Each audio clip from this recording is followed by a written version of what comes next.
Nous nous sommes rencontrés alors que vous étiez en difficulté. Nous espérons que le suivi que nous vous avons proposé vous conviendra.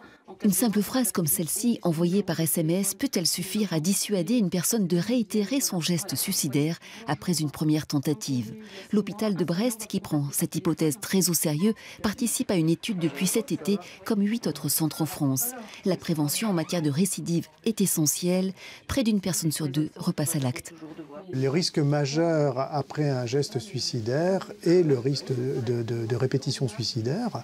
Et puis il y a aussi un risque ultérieur de décès par suicide, avec l'idée générale que plus les gestes se répètent, plus ils sont graves, donc plus le risque de décès par suicide est important.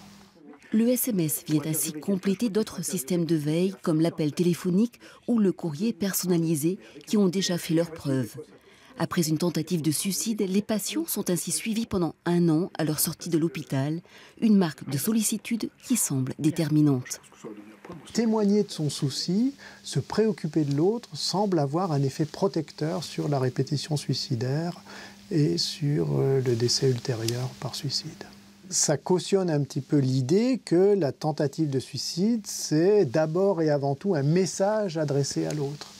Une demande de reconnaissance, une demande d'attention adressée à l'autre. Chaque jour, 2 à 3 personnes sont prises en charge aux urgences du CHU à la suite d'une tentative de suicide. Désormais, il est proposé à la plupart de ces patients de participer à cette étude sur le SMS pilotée par Sofiane Berwiguet.